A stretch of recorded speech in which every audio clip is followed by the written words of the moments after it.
Selamat pagi semua. Kami dari kelompok 10 yang beranggotakan Olivia Kornisa, Yuli Cayananda, Suprito Smamora, dan Sani Lasmarita Stangkang. Baiklah, kami di sini akan membahas tentang penerapan rancangan pembelajaran. Nah, sebelum kita masuk ke dalam topik tersebut, kita perlu mengetahui apa itu rancangan pembelajaran.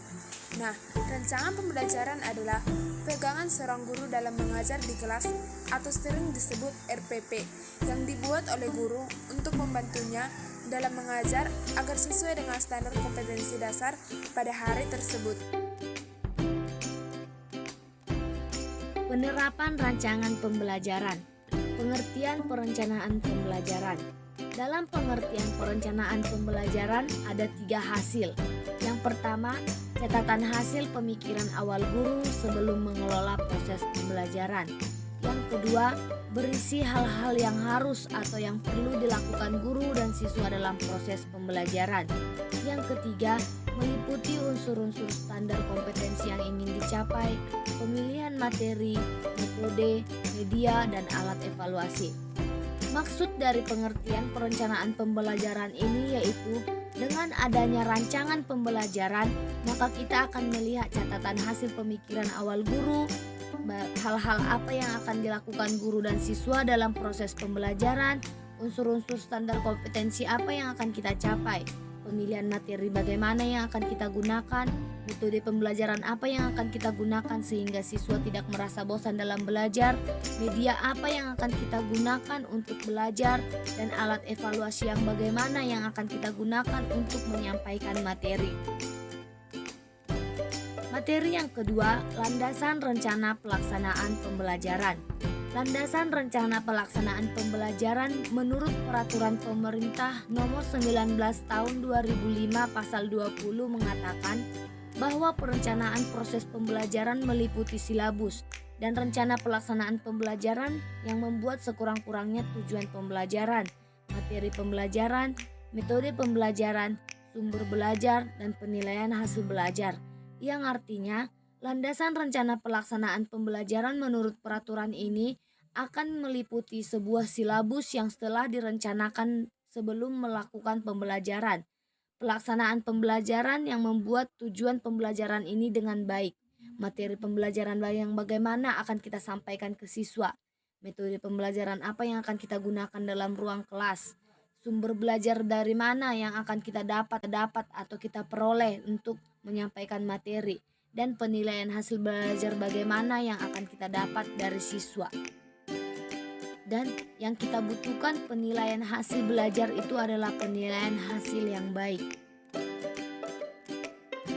Tujuan rencana pembelajaran: menguasai sepenuhnya bahan dan materi ajar, metode dan penggunaan alat dan perlengkapan pembelajaran, menyampaikan kurikulum atas dasar bahasan atau mengalokasikan waktu yang tersedia, dan membelajarkan siswa sesuai yang diprogramkan.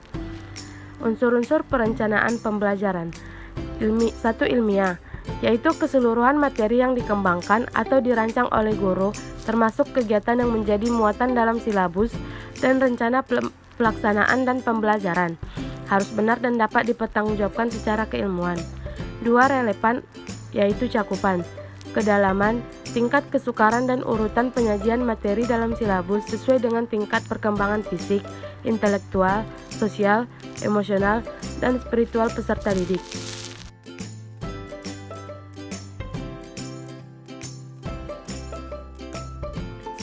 Prinsip perencanaan pembelajaran.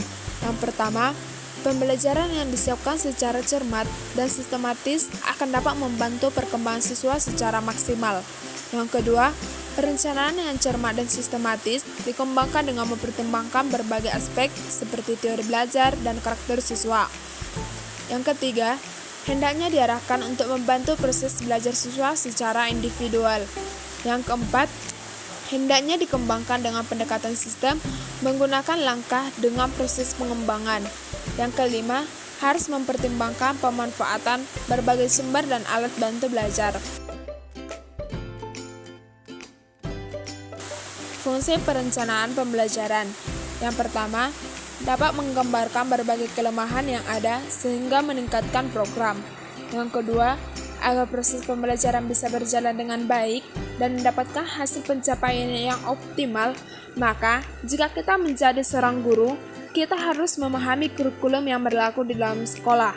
Nah, ketidakmampuan guru dalam menjabarkan kompetensi dasar bisa mengakibatkan materi dalam kegiatan belajar yang dirancang tidak sesuai dengan harapan kompetensi dasar. Kemampuan guru dalam memilih model pembelajaran.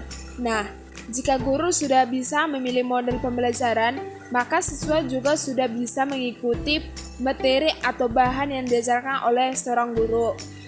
Selanjutnya yaitu aktivitas guru dalam mengembangkan media. Nah, media yang dimaksud yaitu media pembelajaran. Yang ketiga yaitu adanya kesiapan dalam penguasaan materi sebelum proses pembelajaran dimulai sehingga mudah dalam implementasinya. Nah, kesiapan ini kita buat sehari sebelum kita mengajarkannya ke dalam siswa.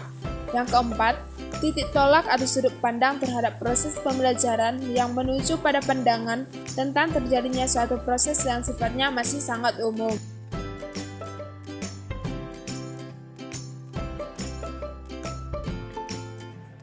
Penjelasan materi selanjutnya yaitu metode menurut Abdul Majid tentang perencanaan pembelajaran.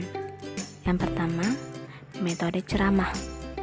Yang kedua, metode tanya jawab, yaitu menggunakan pertanyaan kepada peserta didik. Adapun tujuan metode tanya jawab yaitu yang pertama, mengecek dan mengetahui sampai mana kemampuan peserta didik pelajaran yang dikuasai. Yang kedua, memberikan kesempatan kepada anak-anak didik untuk mengajukan pertanyaan kepada guru tersebut tentang suatu masalah yang belum dipahaminya. Baiklah teman-teman, sekianlah hasil pembahasan kami tentang penerapan rancangan pembelajaran. Atas perhatiannya, kami ucapkan terima kasih.